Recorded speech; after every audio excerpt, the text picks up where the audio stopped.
Hi friends, today we are going to see topic on high frequency response of common emitter amplifier. So in this topic we are going to see how a common emitter amplifier will behave in a high frequency signal. So at high frequencies the internal transistor junction capacitance will come into picture, and due to that there will be a reduced in amplifier gain, and it also offers a phase shift of the signal. So usually when we talk about a transistor in a low frequency, in between the collector and base junction and base to emitter junction, usually in the low frequencies there will be it's very minimal capacitive effect will be there, and which can be neglected. But at high frequency this capacitive nature of base to collector and base to emitter will come into picture. So we can able to represent that as CBC, C suffix BC. So C suffix BC is the imaginary capacitance which exists between the base and the collector, that is input and the output pin, and from the base to the emitter, that is input to the ground pin. So these two capacitors will come into picture at high frequencies, and due to this capacitance nature of the transistor there will be an effect on the particular circuit. So the first effect is, due to these two capacitances there will be a feedback actually from the output to the input, from the capacitor to the base terminal, that is from the collector to the base terminal, and due to that what happened, there will be reduce in the amplifier gain, and also at the output it offers some phase shift due to the capacitance effect. So there will be an reduced in amplifier gain, that's one issue in high frequencies, and another issue is that there will be a phase shift at the output terminal. Okay, so this is one of the parameter which we have to consider in high frequencies.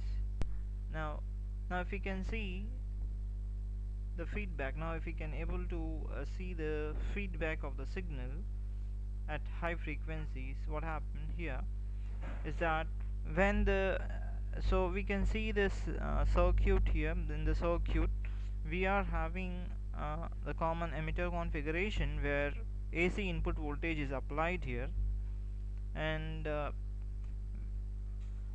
this particular AC voltage is applied to the base terminal, and due to this particular base emitter capacitor we can see there is a significant amount of signal voltage lost due to the voltage divider effect of the source resistance and the capacitance CBE.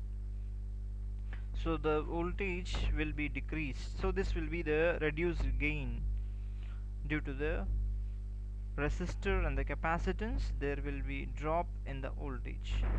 And coming to now, this is the effect due to CBE, and in the second circuit if we can observe, there is now when we take CBC into picture, now when we send the input, that is high frequency input signal, through the base, that is through the V in, then what happened at the collector, we could see there will be an output here, and when it is fed back, actually this will be negative feedback.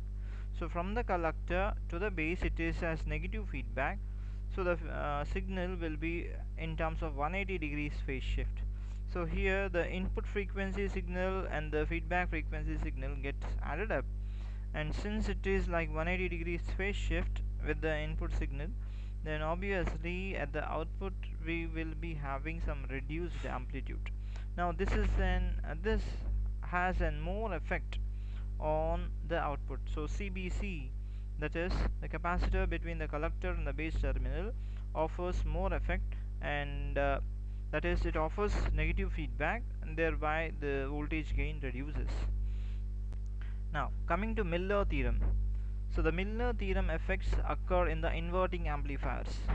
So actually the common emitter amplifier is an inverting amplifier, so Miller effect exists in the common emitter amplifier. So in that, it is the inverting gain that magnifies the feedback capacitance. Now here, whatever the inverting gain that magnifies the feedback capacitance, now we can see one example here. Now here, if so this is an amplifier with negative gain, that is, since it is a common emitter amplifier, we take like minus A, and the input voltage here V in, and the current is being flowing as I in, and here due to the high frequency we have a feedback capacitance which is across this, so this is CF. Now if we can calculate the input current, so we have the input current as, so V in is the input voltage here. At the output voltage, the output voltage will be like minus A in, but this will be like minus A times of V in. So the current flows between these two, so obviously the input current will be V in minus of minus A into V in by the reactance of the capacitance XC. So we have like V in into, it will be like V in taken common 1 by 2 pi fc, and we know xc equal to 1 by 2 pi fc, where c is cf, so it will be like 1 by, it is like 2 pi into f into cf. Now if we can see the input impedance due to this capacitance, so Z in is as V in by I in, so we have a capacitance where it will be like 1 by 1 plus A times 2 pi f cf.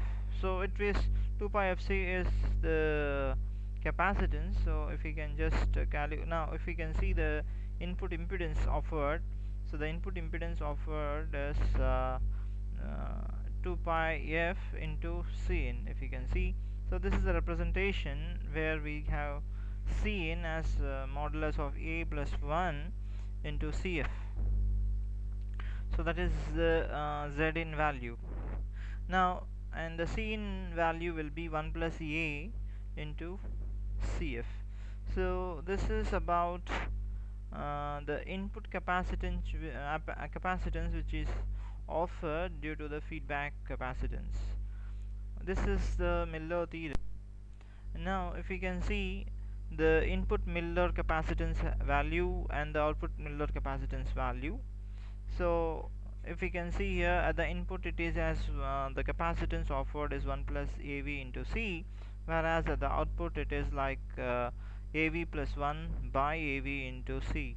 So where at the output it is almost equal to the value of C, the feedback capacitance, right? So this is about the Miller, right?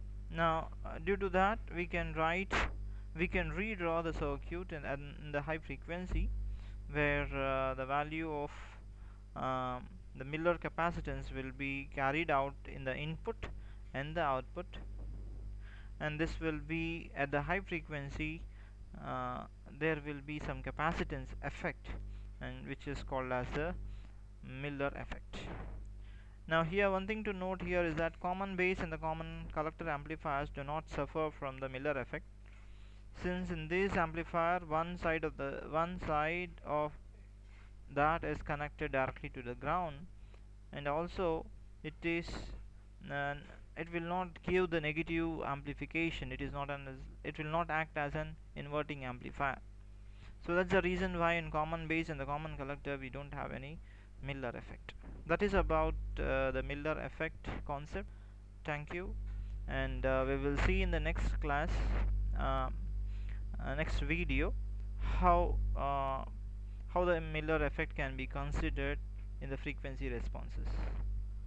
Okay, thank you for listening to this video. Thank you.